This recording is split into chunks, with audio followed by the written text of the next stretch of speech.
Greetings. I'm Eric Holmer, Director of Media for Good Shepherd Lutheran Church. And I'm excited today to sit down and chat for a bit with Good Shepherd member, Ryan Panzer, who has recently written a new book on church and technology called Grace and Gigabytes. And we're excited to sit down, talk a little about what that means, what he's learned in writing the book, what prompted him to write the book, and where he sees the church at heading into 2021. So welcome, Ryan. Hey, thanks, Eric. Good to see everyone. Thanks for being here. I want to start off, just maybe people might have seen your face around, maybe even in the pulpit. Maybe you can share a little bit of your Good Shepherd background, your Good Shepherd story. Sure. So my wife, daughter, and I have been Good Shepherd members. My wife and I have been members for the last 5 years. We were going to Madison campus at 10 a.m. We actually forgot a few days ago what time we actually used to go to church. Couldn't remember if it was 10:30 or 10. It's been over 300 days, so it's starting to slip our minds a little bit. At Good Shepherd, I've been involved with teaching Amped. I had the most high energy group of middle school kids imaginable. I do some preaching on occasion, and as I was a Good Shepherd member, I completed my education at Luther Seminary, which contributed to a lot of the book. Very cool. Now, you completed your education at Luther Seminary. Were you intending to go into full-time ministry as far as a pastoral setting, or what, as you headed into seminary, what was your thought? That was one of the thoughts. As I continued to go through seminary, I was working in the technology industry. And what I found was that churches needed a lot of help navigating technology and making sense of this digital age. So as I was taking these classes, I found myself drawn towards helping faith communities to make sense of what it means to do ministry in this world where everything is simultaneously online and offline. So even though I graduated from Luther in 2019, I'm actually focusing my service to the church on that piece of ministry in a digital age, doing a little research, doing a little writing, and helping us all to make sense of this time of digital distribution. The next big challenge, by the way, what's going to happen when we all come back? Are we going to let go of everything we've learned with tech during these 300 plus days? Or are we going to find a way to integrate it and to make the best of technology carry over into the new Christian tradition? And can you share a little bit about what you do on that technology side, your role or your day job, if you will? Sure. So I started at Google and am now working with a company called Zendesk. I'm an instructional designer, so I do a number of things, but my main focus is to help with leadership development. I do a lot of training of managers and new leaders, helping them to be equipped to coach effectively and to help teams achieve what they want to achieve, to realize their mission and vision. Again, in this time where culture is changing so quickly, where technology is changing things so fast, and oftentimes we're looking at one another through a screen instead of face to face. And interesting, these parallel experiences of seminary and then also being kind of ingrained in the technology world. Just one question off the top that gets me to think of is maybe what's one thing you've seen over your time living in both these worlds, swimming in both these ponds?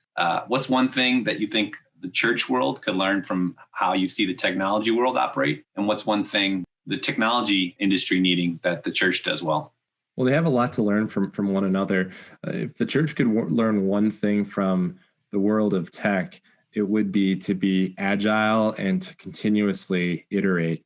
You think of the way churches operate, something starts and it kind of continues to move, continues to work, and it becomes like solidified in the bedrock of who a faith community is, even if practices or ways of being church are far outdated for the current times. So there's this attachment in faith communities to the way things used to be done. And it's worth continuing to do those because it's the way it's always been done. And darn it, we don't know any other way of doing it. So if the church could learn one thing, it would be this continuous sense of innovation, to always be thinking through what are our values, what's our mission, what are we called here to do, and how can we best achieve that, even if it means radically altering everything we've been doing when it comes to the way we structure our community. Now, if we look at the other side of that, the technology industry could learn a lot about what it means to be a human from the church. Church has this really rich sense of what it means to be created and well made, to be made in the image of God, to be a being that in all this richness and complexity and all this nuance. And I think what happens with digital platforms, inadvertently or intentionally, is it kind of flattens all of those things into an avatar or into a kind of a distortion of who we are. And that's not usually programmed by design. It's just, Twitter didn't know that would be the effect when it said, go out and say whatever you want in 240 characters. That's just the way things transpired. But for the technology industry to really learn from the church's sense of anthropology, that we are well made, that we are meaningful in the entirety of our existence, in all its complexity and all of its richness. As we think about, obviously, this new era we've been in for almost going on a year now, where churches look different, and what people consider church has been happening mostly across the screen for many people. Obviously, there's some maybe benefits you've seen to that and benefits you've written about, but what do you see are the limits or shortcomings of an online-only digital discipleship or experience of church? Are there any drawbacks or limitations that you see? Oh, there's several, and I don't think anybody, aside from maybe a few ministries, is advocating that we move to a model of being entirely virtual at all times and in all places. You lose a lot when you can't gather face to face. Just the other night, we were gathering for a Good Shepherd book club, and one of the members of the church was lamenting how communion has lost so much of its meaning when you can't physically receive the elements of communion in this great chain of the church community that processes up to the front of the church. The other thing I think you lose is you don't get those small opportunities to share your story. And when you're face to face, whether it's in a coffee hour or a book discussion group or usually an informal church setting, it's that opportunity to share your experience, to share what's going well for you, what you're struggling with, where you see your call as a Christian at this moment. Those are the moments that are really hard to replace in a digital setting. And that's why we'll never go to a place where we only do church via Zoom. We know that there's going to be a digital component in the future of church, but it's no means a replacement to the in-person community we once enjoyed. I know something I think about a lot is the moments either, leading up to a worship service on a Sunday morning or after worship service, where it's that half an hour that you have where there's just everybody's mixing and milling about and you're saying hi, but you're having those conversations. Sometimes they're just checking on the week, but sometimes they do get to that deeper little bits that over the course of many years, you share your stories, you check in on how people are doing it. And I don't know what you've experienced, but for me, I haven't yet found an online community that emulates that informal, but yet still deep connection. There's plenty of obviously communities, but it seems there's so much noise and it can be so easy to control what you do or don't put out there that it seems like, that informal but regular kind of checking in is hard to replace. Yeah, it's almost impossible to replace. And everywhere I've read about how organizations have tried to replace it after shifting to a work from home model, nobody's finding an effective way of doing it. There's been virtual water coolers, virtual coffee hours, virtual happy hours, and nothing seems to replace that sense of being together and what you get out of it. I think when you look at what is the future of technology in the church, it should basically do two things. It should help churches to be more collaborative. So the work of the church, the work of the people, isn't just limited to those who can be physically gathered in one space. And technology should be used to equip Christians for lives of more faithful service. If you look at those two things, that's where you're going to see hopefully sustained investment, sustained usage of technology. Once our building does reopen, I'm going to spend a lot of time at that first coffee hour. I'm probably going to have 5 cups of coffee, a box of Dunkin' Donuts donut holes. It's going to be good. I'm looking forward to it. Absolutely. Post it up. Well, I kind of skipped ahead of it, but I wanted to back up a little bit and talk about coming from these experiences you had in the seminary experience in the church world, and then also your technology experience. At some point you decided maybe a book was in order. Just share a little bit about what prompted you to write the book and how that process went for you. Sure. So the book comes from years of experience seeing how churches approach technology as this fancy, shiny object that they could throw at young people. And if we just have enough of these shiny objects in the form of technology, young people will show up because, hey, young people like technology, right? Again, there's no fault in that. That's certainly a use of technology. A better way of thinking about technology, though, is as a force that's acting on our culture. Technology is so deeply interwoven into the fabric of our lives, into who we are, that it's undoubtedly changing the way we think and the way we believe. And when we talk about using technology in the church, we really want to start with those pieces. How is technology causing us to ask more questions in our lives and in our faith lives specifically? How is technology leading us to want to be more creative, to be more collaborative, to find new ways of connecting? That's why I wrote the book, is to answer those questions specifically, to think about how the church can be the church for a digital culture, for a tech-shaped culture, as I refer to it in the book. So if you read the book, you won't find anything about here's how a church can create a Facebook page. There are books on that, by the way, but you will find a lot of young people, digital natives, those who use technology, think and believe in a certain way. And we in the church have a message we want to share with them. Here's how we can adapt our practice to be most resonant within that space. In the course of writing your book and kind of looking at the landscape and just in your experiences, our generation and younger, I think we're about the same age, but our generation younger have, they're on a screen constantly. And there's so few places where they can be without a screen and where the content doesn't depend on a screen.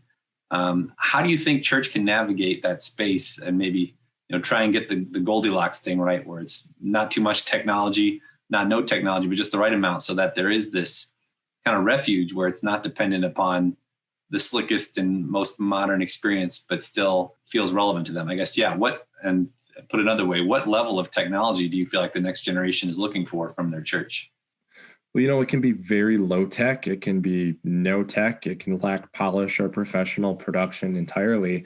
I think it goes back to those two things. Use technology in a way that extends the collaboration of the church beyond those who can gather in one place.